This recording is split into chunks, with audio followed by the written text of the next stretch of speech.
معاملہ اپنا تھا. موسیٰ علیہ السلام ایسے نہیں تھے, باقاعدہ علم کا شوق تھا ان کے پاس. بولے ان سألتک عن شیء بعدہا, اس کے بعد پھر دوبارہ سوال کر دیا تو باقاعدہ مجھے تمہارے تربیت کے اس سے نکال ڈالو, ڈیزالو کر ڈالو. تو خضر علیہ السلام مان لیے, ٹھیک ہے. 2 مرتبہ غلطی ہر کسی کی ماننا, تیسری مرتبہ غلطی کرے تو نہیں ماننا. ایک سبق اس سے واقعے سے یہ بھی ملتا ہے. تیسری مرتبہ کیا ہوتا ہے, مطلب پھر وہاں سے پھر سفر جاری. ایک گاؤں کے اندر گئے, رات کا وقت ہوا. گاؤں والوں کو بولے بھئی ہمیں بہت دور دراز سے سفر کر کے آ رہے ہیں, کھانے واسطے کھانا بھی نہیں ہے ہمارے پاس, اگر آپ لوگ مہربانی کر کو ہم دونوں کو کھانے کا انتظام کرے تو اچھا رہتا. تو گاؤں کے کون بھی تیار نہیں ہوئے کھانا کھلانے کے واسطے. ایک آدمی بھی آؤ بھائی ہمارے گھر میں بیٹھ کو کھانا کھاؤ بولنے کی بات نہیں بولا. فَأَبَوْا أَن يُزَيِّفُوهُمَا, یہاں تک کہ ان کو رہنے کے واسطے, آرام کرنے کے واسطے, جگہ دینے کے واسطے بھی تیار نہیں ہوئے. سب جنے ایک بات بولے تمہیں کون ہے کہ کہاں والے ہے کہ ہمارے کو سمجھنا نہیں, چلے جاؤ تمہیں, ایک بات تھی. تو موسیٰ علیہ السلام کو بھی بہت غصہ آ رہا تھا, کیسے انسانہ ہے, ایک آدمی کہاں سے کہ دوسرے گاؤں سے آیا تو اس کو کم از کم کھانے کا تو انتظام کرنا, وہ بھی نہیں کر تم بولتے ہیں کیسے آدمی ہے. غصہ آتا ہے انسان کو, تو وہ لحاظ سے غصہ بھی آگے ہے اور پورا تیش میں ہے موسیٰ علیہ السلام. اب خضر علیہ السلام دونوں جاتے ہیں راستے میں, ایک دیوار گرنے والی رہتی ہے. تو اس وقت خضر علیہ السلام بولتے چلو یہ دیوار بنانا شروع کریں گے.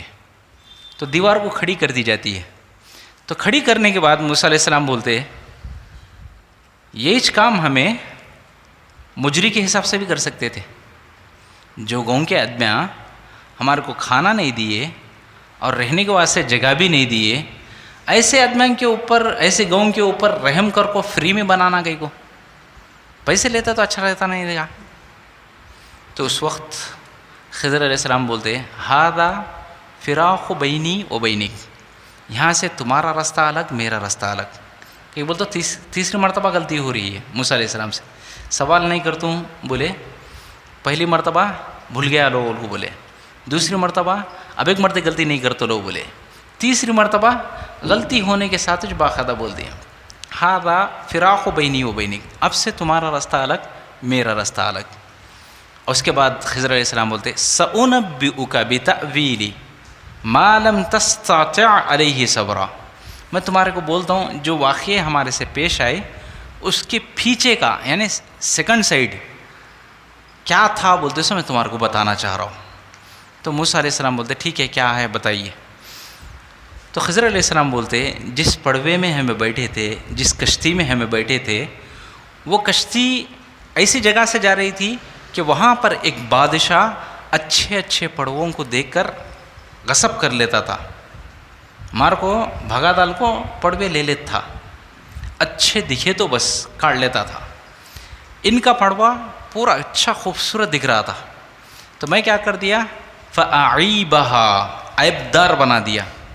دیکھنے کے بعد سامنے والا سمجھنا یہ پڑوا ڈوب جاتا بول کو, تو وہ لائق میں اس کو توڑ کو رکھ دیا. اب یہ کام میں اپنی طرف سے کیا بھی کرا نہیں, اللہ تعالیٰ وہی کر کو بولا. اب اس کے بعد جس بچے کو میں قتل کیا ہوں وہ بچہ, اس کے ماں باپ نرم آدمی, یہ بچہ بڑا ہو کو ان کے لیے درد سر بننے والا تھا. ان کے واسطے باقاعدہ جان پر لالے ڈالنے والا تھا. رہتی ہیں ذرا بچے ایسے یا ذرا آدمیاں ایسے رہتی, بچپن میں ماشاءاللہ اچھے رہتے, بڑے ہونے کے بعد باقاعدہ ایسا کر کے رکھ دیتے کہ ماں باپ کچھ گھر سے نکال کو باہر بھگا ڈالتے ہیں. دنیا میں ایسے بہت سارے لوگ ہیں, اپنے ماں کو مارتے سو لوگاں بھی ہیں, اپنے باپ کو بھی مارتے سو لوگاں ہیں. باقاعدہ واٹس ایپ وغیرہ میں ویڈیو بھی دیکھتے ہوں گے آپ لوگ, ایسے بے شمار لوگ ہیں. تو خضر علیہ السلام بولتے کہ ان کے ماں باپ نرم مزاج کے, چڑیاں کے دل کے سر کے آدمیاں اور نیک آدمیاں. تو اللہ تعالیٰ نہیں چاہ رہا تھا کہ ان کی اولاد ان کو بڑے ہو کو گھر سے نکال دے, جس واسطے بچپن میں ہی قتل کرنے کا ارادہ کیا. فَأَرَادَ رَبُّكَ أَن يَبْلُغَ فَأَرَادَ رَبُّكَ, تو فَأَرَادْنَا أَن يُبْدِلَهُمَا رَبُّهُمَا خَيْرًا مِّنْهُ زَكَاةً, اللہ تعالیٰ اور ہم اللہ تعالیٰ نے ارادہ کیا کہ باقاعدہ بڑا ہو کو ان کے لیے درد سر نہ بنے، اس واسطے بچے کا صفایا کر دیا جائے تو ہمیں کر ڈالے۔ تو اس سے پتہ یہ چلتا ہے کہ واقعی میں انسان اپنی جگہ پہ نرم مزاج کا ہے، اور نرم مزاج خاص طور پہ ضروری ہے۔ دیکھو میرے بھائیوں، جس چیز میں نرمی رہتی نہیں وہ خوبصورت بناتی ہے ہر چیز کو۔ نرمی نے تو سختی رہی بول لو توڑ پھوڑ کے رکھ دے دی۔ ایک مقولہ سنے رہیں گے آپ لوگ، 100 سنار کی، دوسرا کیا، 100 سنار کی 1 لوہار کی۔ سنار 100 مرتے مارنا ایک طرف، لوہار خالی گھن اٹھا کو 1 مرتبہ مارنا ایک طرف۔ تو بات کیا سمجھ میں آتی ہے؟ سنار 100 مرتبہ مارتا ہے، نرمی سے مارتا ہے، اور وہ سنار جو مار کے بناتا ہے اس کی ویلیو بھی بہت زیادہ ہوتی ہے۔ لوہار کی کیا ویلیو رہتی ہے؟ ایک ڈبہ لائے رکھے، مار دیے، پورا پورا چپاتی بن گیا، بعد میں پھر اس کو بنانے کے واسطے دیا جاتا ہے۔ تو دونوں میں بہت فرق ہوتا ہے کہ نہیں؟ تو نرمی کے ساتھ وہ سختی کے ساتھ کرنا پڑتا۔ تو سختی میں کبھی بھی اللہ تعالیٰ فائدہ رکھا نہیں، نرمی میں بہت فائدہ رکھا۔ اللہ کے نبی صلی اللہ علیہ وسلم کو خاص طور پر بولتا اللہ تعالیٰ، فَبِمَا رَحْمَةٍ مِّنَ اللَّهِ لِنْتَ لَهُمْ، تیرے رب کے رحمتہ میں سے ایک بڑی رحمت تیرے لیے یہ ہے۔ اللہ کے نبی صلی اللہ علیہ وسلم کو اللہ تعالیٰ بولتا ہے کیا بول کو؟ میری جانب سے جو رحمتاں تیرے کو ملے ہیں اس میں سے بڑی رحمت یہ ہے کہ تیرا نرم دل انسان ہے۔ تو نرم دل انسان، ہر کسی کا خیال کرنا، ہر کسی کے ساتھ اچھا سلوک کرنا، یہ معاملہ تیرے پاس ہے جس کی وجہ سے میری رحمت تیرے ساتھ ہے بولنے کے بعد بولتا اللہ تعالیٰ۔ تو پتہ یہ چلا کہ نرم مزاج جو لوگ ہوتے ہیں ان کے ساتھ ہمیشہ برا چلنا ایسا کوئی بات نہیں۔ اللہ تبارک و تعالیٰ واقعی میں بہت سارے نرم مزاج لوگوں ان کے مزاج کی وجہ سے اللہ تعالیٰ بہت سارے معاملات کو بھی سدھار دیتا ہے۔ بس سمجھ میں آ رہی نہیں؟ وہ بولتے ہیں نا، رگ دیکھ کو داغ دیتا ہے اللہ ان کو، کئی بولتے ہیں وہ لوگ، مثال کئی بنے ہیں، اس لیے کہ انسان جیسا کرتا ہے ویسا بھرتا ہے، جیسی کرنی ویسی بھرنی۔ تو انسان نرم مزاج کا ہے تو اللہ تعالیٰ اس سے ملنے والے بھی نرم مزاج کے ملاتا۔ انسان اپنے مزاج کے اندر سختی رکھتا ہے تو باقاعدہ سامنے والے بھی اس کے ساتھ وہی سلوک کریں گے۔ تو یہ معاملہ ہوتا ہے عام طور پر۔ تو اللہ تبارک و تعالیٰ ارادہ کیا کہ ماں باپ کے لیے سردرد نہیں بننا بچہ، ان کو بچپن میں ہی اس کو کیا کر دیا گیا؟ قتل کر دیا گیا۔ تیسرا اور آخری واقعہ جو دیوار کے پاس ہم دونوں کھڑے ہیں، اس دیوار کے نیچے خزانہ ہے۔ خضر علیہ السلام کیا بولتے ہیں؟ اس دیوار کے نیچے خزانہ ہے۔ باپ بہت نیک تھا، وَكَانَ أَبُوهُمَا صَالِحًا فَأَرَادَ رَبُّكَ، تو تیرے رب نے ارادہ کیا أَن يَبْلُغَا أَشُدَّهُمَا، کہ خزانہ کس کے نام پہ ہے؟ 2 چھوٹے چھوٹے بچے جن کا باپ انتقال کر گیا، 2 یتیم بچے، فَكَانَ لِغُلَامَيْنِ يَتِيمَيْنِ، بچے بچپن میں یتیم بن گئے ہیں، باپ نے اسے بچے کیا بولتے؟ یتیم۔ تو وہ یتیموں کی خدمت یا یتیموں کی رکھوالی یا یتیمہ دونوں بڑے ہونے کے بعد دیوار کے نیچے سے خزانہ کاٹ لیں دے بول کو اللہ تعالیٰ کیا ہے باقاعدہ یہ حکم دیا، میں یہ کام کر رہا ہوں۔ تو ایک بات اس سے یہ بھی معلوم ہوتی، یتیم بولنے کی چیز کوئی عیب دار چیز نہیں ہے۔ دنیا کے اندر ہمارے گھر میں کون تو ایک ایسا بچہ آیا جس کا باپ مر گیا ہو تو ہمیں کیا کرتے؟ اپنے بچوں کو ہٹا لیتے، کیا بول کو باپ مر گیا سو بچہ، ان کے ساتھ ایسا سلوک کرتے۔ جبکہ اللہ تعالیٰ یتیموں سے ایسی محبت رکھتا ہے کہ ان کی دیکھ ریکھ کا معاملہ باقاعدہ اپنے خاص بندوں سے لیتا۔ ایک نبی کیا ہوتا ہے؟ خاص بندہ ہوتا اللہ کا، ویسے خاص بندے کو بھیج کو اللہ تعالیٰ 2 یتیم بچوں کے مال کی نگہداشت کرنا، 2 یتیم بچوں کے مال کی حفاظت کرنا ان کو بھیجا ہو، تو سوچ کے دیکھو۔ اور ایک بات کیا، یتیم جتنے بھی لوگ رہتے ان کے بارے میں اللہ کے نبی صلی اللہ علیہ وسلم بولتے کہ ان کے سر کے اوپر خالی میاں سے ہاتھ پھیرے تو جتنے بالاں کو ہمارا ہاتھ لگتا ہے محبت سے اتنے گناہ ہمارے مٹاتا۔ بات سمجھ میں آ رہی ہے؟ ایک ایسا بچہ ہے جس کا باپ نہیں ہے، اس کو ادھر آ بیٹا بول کے میاں سے محبت سے نجی کر لیے تو ہمارے گناہ مٹ جاتی۔ اور اس کے بعد پھر دیکھو اللہ کے نبی صلی اللہ علیہ وسلم بولتے ہیں انا وکافل الیتیم ہاکذا، میں اور وہ انسان جو یتیم بچوں کو کھانا کھلانے کا انتظام کرتا، کپڑے پہنانے کا انتظام کرتا، پڑھنے کا انتظام کراتا، یہاں تک کہ انہیں بڑا ہو۔ یتیم کب تک یتیم رہتا بولو؟ بالغ ہونے تک۔ بالغ ہوا تو یتیم نہیں ہونے۔ بات سمجھ میں آ رہی ہے؟ یتیم کس کو بولتے ہیں؟ جو بچہ ہو جس کو ہوش بولنے کا، عقل بولنے کا نہیں رہی ہو، یا بالغ کی عمر کو نہ پہنچا ہوا، جس کی عمر 16 سال سے نیچے ہے، انہیں یتیم ہے۔ 16 سال کے بعد بھی یتیم میں ان کو بولنے نہیں آتا، یاد رکھیے یہ بات کو بھی۔ 16 سال پار ہونے کے بعد کوئی بھی یہ نہیں بول سکتا میرے کو باپ نہیں سو بچہ میں یتیم بول کو نہیں بول سکتا۔ تو یتیم کی ایک مدت ہے، وہ کب تک؟ بالغ ہونے تک، ٹھیک ہے؟ تو یتیم بالغ ہونے تک جو کوئی اس کی دیکھ ریکھ کا خرچہ اٹھاتا، اس کے بارے میں بشارت دیتی ہیں اللہ کے نبی صلی اللہ علیہ وسلم۔ کیا بول کو؟ انا وکافل الیتیم ہاکذا، جنت میں اور یتیم کی کفالت کرنے والا، ایسا دونوں نزدیک رہتی ہیں بولتا ہے۔ واشار بالسبابۃ والوسطی، اللہ کے نبی صلی اللہ علیہ وسلم شہادت کی انگلی اور بڑی انگلی دکھا کو بولے یہ کتنا نزدیک ہیں گی، اتنا نزدیک میں اس کو رکھ لیتا ہوں۔ کس کو؟ جو یتیماں کو اچھی طریقے سے دیکھ لیتا اس کو۔ تو یہ دو یتیم بچے تھے، یتیم بچوں کے واسطے اللہ تعالیٰ خاص طور پہ ان کو بھیج کے باقاعدہ گونڈے کام کرنے لگایا اللہ تعالیٰ۔ تو اس واقعے کو بتا کر موسیٰ علیہ السلام اپنے راہ پہ، خضر علیہ السلام اپنی راہ پہ نکل جاتے۔ اس حدیث کو امام بخاری صحیح بخاری میں لاتے ہیں۔ اب اس کے بعد اس حدیث کے آخری الفاظ کیا ہے بولے تو اللہ کے نبی صلی اللہ علیہ وسلم بولتے موسیٰ علیہ السلام ابھی ان کو کیا بھی سوال نہیں پوچھے سر کا، ابھی سفر جاری رہتا تو ابھی کتنے باتیں معلوم ہوتے گی ہمارے کو، ان کو بولتے ایک خواہش ظاہر کرتے اللہ کے نبی صلی اللہ علیہ وسلم۔ تو اس پورے واقعے سے ہمارے کو کئی سبق ملے۔ سب سے پہلا سبق، دھوڑا دھوڑی نہیں رہنا آدمی کے، دھوڑا دھوڑی ہر ایک کام میں نہیں رہنا، ذرے کاموں میں رہنا۔ خاص طور پہ اللہ تعالیٰ بولتا فاستبقوا الخیرات، نیکی کے کاموں میں جلدی کرو، دیری کرو نہ کو۔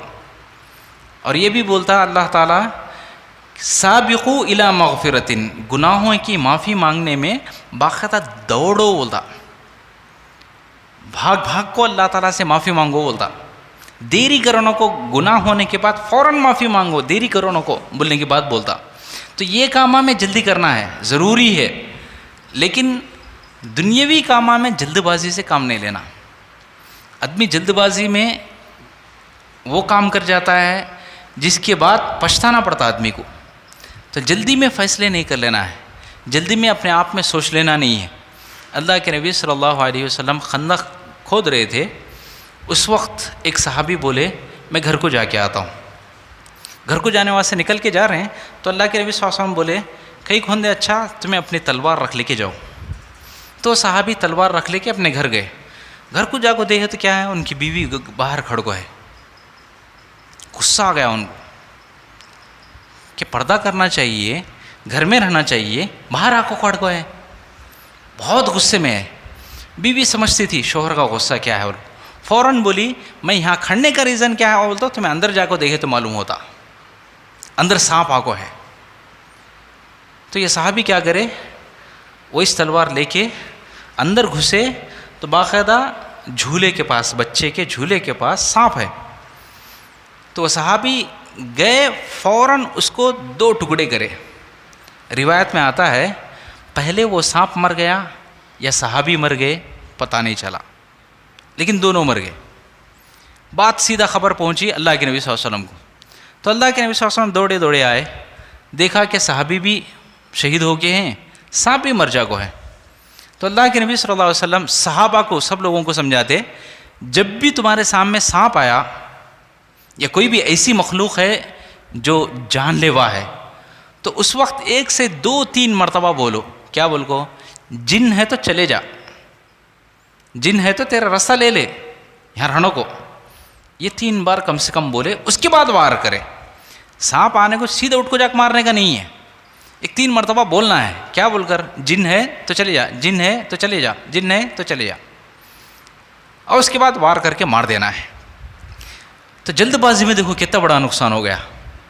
یہ صحابی گئے، وہ سب سوچے نہیں، مارنے کے واسطے چلے گئے، جس کی وجہ سے سانپ پہلے مرا یا صحابی پہلے مرے پتہ نہیں چلا۔ تو اس سے بات سمجھ میں کیا آتی بولے تو ہر کام میں جلد بازی اچھی بات نہیں۔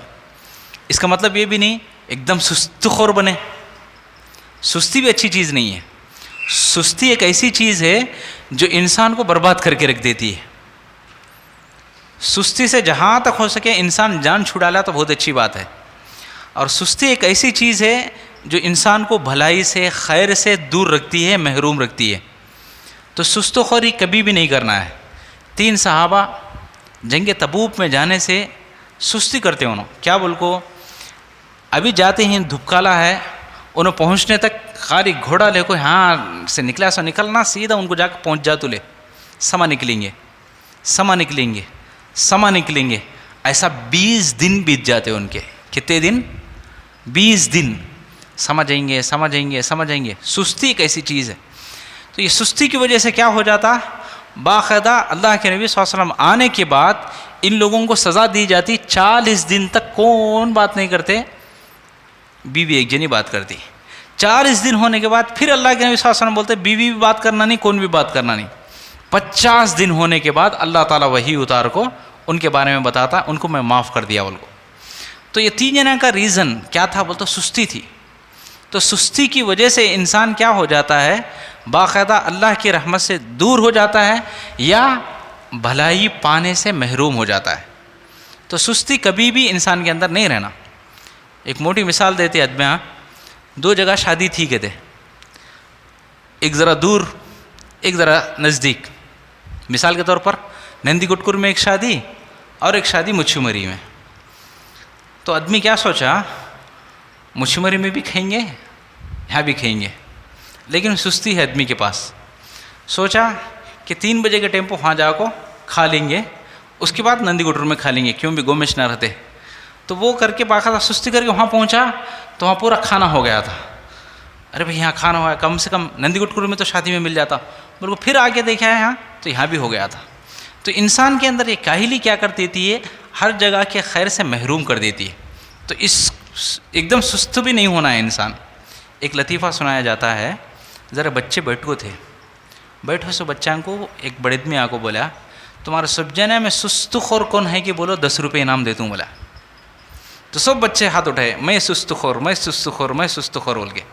لیکن ایک بچہ بیٹھ کو ہے ہاتھ اٹھاتا نہیں، گچو بیٹھ کو ہے. تو یہ آدمی پوچھا تو کئی ہاتھ اٹھاتا نہیں؟ تو نے بولا سستی ہوتی ہے، یہ انعام تیرے کچھ ملنا با. کئی بولتا سب جانے ہاتھ اٹھاتی، تیرے کو اتنی سستی ہے تو ہاتھ بھی اٹھاتا نہیں، لے 10 روپے. تو نے بولا جب میں رکھ ڈالو. تو سستی کی جو انتہا ہے انسان کو وہاں تک برباد کر ڈالتی. تو یہ چیز بھی نہیں ہونا ہے. تو جہاں تک ہو سکے انسان کے اندر درمیانی چال ہونا، جلدی بھی پڑھنا نہیں ویسا سست خور بھی بننا نہیں. درمیانی راہ، جہاں پہ سستی کرنا چاہیے وہاں پہ کرنا چاہیے، جہاں پہ جلدی پڑھنا چاہیے بے شک جلدی پڑھنا چاہیے. تو یہ چیز، یہ ساری باتیں ہمارے کو اس واقعے سے معلوم ہوتی ہیں. اور دوسری بات یہ کہ غیب کا علم سوائے اللہ کے کسی کو نہیں.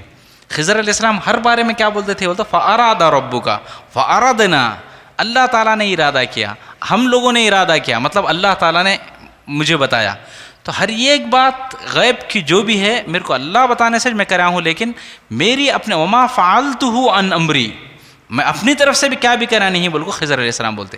تو اس سے بھی پتہ یہ چلتا ہے کہ غیب کا علم صرف اللہ کو ہے.